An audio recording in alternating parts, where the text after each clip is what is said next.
السلام علیکم ورحمۃ اللہ وبرکاتہ۔ الحمد للہ والسلام علی عباده الذین اصطفى۔ اللہم صل وسلم علی نبینا محمد صلی اللہ علیہ وسلم، اما بعد۔ حضرات محترم، اللہ تعالیٰ کی توفیق سے نفلی نماز کے متعلق ہمارا سبق جاری و ساری ہے۔ وطروں کی اہمیت، فضیلت، قیام اللیل یعنی نماز تہجد کے متعلق ہمارا ٹاپک چل رہا تھا۔ آج کا جو ہمارا سبق ہے، وطروں کی تعداد اور ان کو کس طرح پڑھنا ہے، اور اگر وطر پڑھنا بھول جائیں تو وہ کس طرح پڑھنا ہے۔ سب سے پہلے تو ایک دو نشستوں پہلے آپ کے سامنے جو میں نے حدیث بیان کی تھی کہ رسول اللہ صلی اللہ علیہ وسلم نے فرمایا کہ جو شخص ایک وطر پڑھنا چاہتا ہے ایک پڑھ لے، 3 پڑھنا چاہتا ہے 3 پڑھ لے، 5 پڑھنا چاہتا ہے 5 پڑھ لے، 7 9 11 ان تعداد میں کس طریقے سے بھی وہ اگر پڑھنا چاہے تو وہ پڑھ سکتا۔ تو اب سوال یہ پیدا ہوتا ہے کہ ہم نے پڑھنا کس طرح۔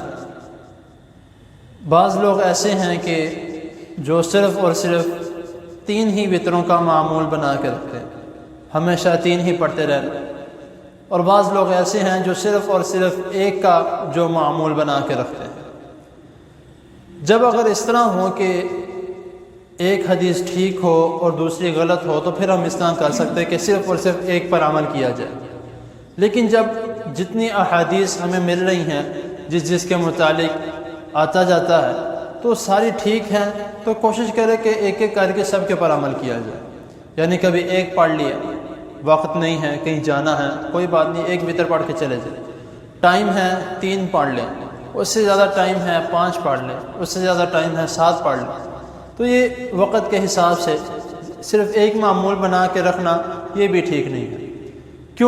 کیونکہ رسول اللہ صلی اللہ علیہ وسلم کا اپنا عمل بھی یہی تھا کہ نبی کریم صلی اللہ علیہ وسلم کئی مرتبہ 3 پڑھتے، کئی مرتبہ 1 پڑھتے، اور کئی مرتبہ آپ 5 پڑھا کرتے۔ حضرت عائشہ رضی اللہ تعالی عنہ بیان کرتی ہیں، مسلم کی صحیح حدیث ہے، حدیث نمبر 1720 میں، کہ رسول اللہ صلی اللہ علیہ وسلم رات کی نماز یعنی قیام اللیل کہہ لیں، تہجد کی نماز کہہ لیں، تراویح کی نماز کہہ لیں، یہ ساری نمازوں کا جس طرح میں نے پہلے بھی بتایا کہ ایک ہی نماز کے سارے نام ہیں۔ تو رسول اللہ صلی اللہ علیہ وسلم رات کے وقت کئی مرتبہ 13 رکعات پڑھا کرتے تھے۔ وہ کس طرح کہ رسول اللہ صلی اللہ علیہ وسلم 6 رکعات پہلے پڑھتے اور پھر بعد میں 5 رکعتیں جو ہیں وہ اکٹھی پڑھتے، یعنی کہ وطر، اور ان میں رسول اللہ صلی اللہ علیہ وسلم آخری رکعت میں جا کر تشہد بیٹھتے تھے، درمیان میں کہیں بھی نہیں بیٹھتے تھے۔ آخری رکعت میں جا کے نبی کریم صلی اللہ علیہ وسلم تشہد بیٹھا کرتے تھے۔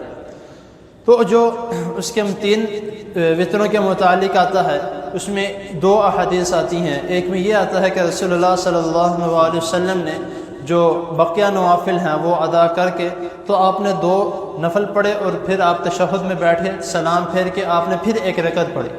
3 وطر ایک طریقہ یہ ہے، اور ایک طریقہ یہ ہے کہ ایک ہی تشہد کے ساتھ 3 رکعات پڑھی، اور 1 کا تو وہ ایک ہی ہے تشہد۔ تو یہ جو طریقہ کار ہے 7 9 11 یہ بہت کم لوگ زیادہ تر پڑھتے ہیں، بہت کم لوگ اگر پڑھ بھی لیں تو وہ اس طرح سے ہے کہ جو اس میں 1 مرتبہ تشہد بیٹھنا پڑتا ہے اور 1 دفعہ آخر میں جا کے بیٹھنا پڑتا ہے۔ تو یہ جو طریقہ کار، اسی طرح 9 کا ہے، اسی طرح 11 کا ہے، جو آخری جو ہے وہ 13 تک کا جو رسول اللہ صلی اللہ علیہ وسلم سے ثابت ہے۔ ایک حدیث میں 13 فجر کی 2 سنتوں کو ساتھ ملا کے بتایا گیا ہے، اور ایک حدیث میں رسول اللہ صلی اللہ علیہ وسلم سے 13 مکمل فجر کی سنتوں کے علاوہ بھی ثابت ہے۔ یعنی کہ حد جو ہے، آخری لیمٹ جو ہے وہ 13 تک کی ہے، اس سے آگے رسول اللہ صلی اللہ علیہ وسلم سے کوئی بھی کسی بھی حدیث سے ثابت نہیں ہے کہ آپ نے 13 سے زیادہ رکعات پڑھی ہیں۔ اب دوسرا مسئلہ جو ہے کہ اگر ہم وطر بھول جاتے ہیں، اب ادھر بھی دو قسم کے لوگ آتے ہیں، ایک وہ ہیں جن کا معمول نہیں ہے تہجد پڑھنے کا، یعنی کہ وہ عشاء کی نماز کے بعد وطر پڑھ لیتے ہیں۔ تو کوئی ایسا بھی ہوتا ہے کہ وہ کہتا ہے کہ میں عشاء کے بعد نہیں پڑھوں گا، تو میں انشاءاللہ صبح اٹھنے کی کوشش کروں گا، صبح اٹھ کے میں وطر پڑھوں گا۔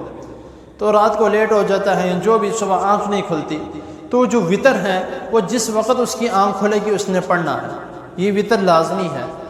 اور یہ اس کے متعلق میں نہیں کہہ رہا، حدیث کے الفاظ ہیں کہ وہ ابو داؤد کی حدیث ہے کہ حضرت ابو سعید خدری رضی اللہ تعالی عنہ بیان کرتے ہیں کہ رسول اللہ صلی اللہ علیہ وسلم نے فرمایا کہ جب تمہارے وطر رہ جائیں یا تم بھول جاؤ، تو جس وقت تمہیں یاد آئے یا جس وقت تمہیں جاگ آئے تو ان وطروں کو لازمی پڑھو۔ ایک وطر پڑھ لے ٹھیک ہے، کوئی بات نہیں، جس وقت بھی ہو، مکروہ وقت ہو یعنی کہ فجر سے پہلے اٹھ گیا تھوڑی دیر، یعنی کہ اذان ہو چکی ہے، اذان اور فجر کے درمیان پہلے وطر پڑھے گا، پھر 2 سنتے پڑھ کے نماز کے لیے جائے گا۔ اگر نماز کے وقت اٹھا ہے تو نماز کے بعد جو ہے وہ وطر پڑھے گا۔ اگر نماز بھی نہیں اٹھی، نماز بھی نہیں رہی، تو سورج نکلنے کے بعد اٹھا ہے تب بھی وہ وطر پڑھے گا، پھر نماز پڑھے گا۔ اب ایک شخص تو یہ ہے یعنی کہ جس کی معمول نہیں ہے تہجد پڑھنے کا۔ اب جو عادی ہیں تہجد پڑھنے کے، ان کے متعلق ہے کہ حضرت عائشہ رضی اللہ تعالی عنہ بیان کرتی ہیں، یہ بھی صحیح مسلم کی حدیث ہے، حدیث نمبر 1744 میں، کہ حضرت عائشہ رضی اللہ تعالی عنہ بیان کر رہی ہیں کہ ایک مرتبہ رسول اللہ صلی اللہ علیہ وسلم، کئی مرتبہ اس میں جو آ رہا ہے کہ آپ صلی اللہ علیہ وسلم اس طرح ہوتا ہے کہ کبھی جاگ نہیں آتی یا آپ بیمار ہوتے تو آپ فجر کی نماز کے بعد 12 رکعات پڑھا کرتے تھے۔ 12 رکعات کس طرح کہ اگر آپ صلی اللہ علیہ وسلم 11 پہلے پڑھتے تھے تو نماز کے بعد، نماز مکمل ہو جانے کے بعد تو آپ اس کو 12 رکعات وطر نہیں پڑھتے تھے۔ 12 رکعات جو آخری رکعت ہوتی ہے یعنی کہ 11 جو آخری لمٹ ہے، تو اس کو آپ صلی اللہ علیہ وسلم جفت بنا کے تو 12 رکعات پڑھتے تھے۔ اگر آپ کا جو دل کرتا ہو کہ 13 رکعات پڑھنے کا تو آپ اس کی 14 رکعات پڑھتے تھے۔ یہ ان لوگوں کے لیے ہے جو معمول کے مطابق ان کا معمول ہے کہ صبح اٹھ کے فجر سے پہلے تہجد کی نماز پڑھنی ہے۔ تو جن کا معمول نہیں ہے ان کا میں نے وہ پہلے ذکر کیا کہ اگر ایک پڑھنا ہے تو ایک پڑھ لے، 3 پڑھنا ہے 3 پڑھ لیں، ان کی اپنی مرضی۔ تو یہ ایک جو طریقہ کار ہے، تو انشاءاللہ اس کے متعلق اور بھی 1-2 احادیث ہیں، تو انشاءاللہ اللہ تعالیٰ کے فضل و کرم سے وہ بھی بیان کی جائیں گی۔ اللہ تعالیٰ کی حضور دعا ہے اللہ تعالیٰ ہمیں جو سنا ہے اس کو سمجھنے کے، اس پر عمل کرنے کی توفیق عطا فرمائے۔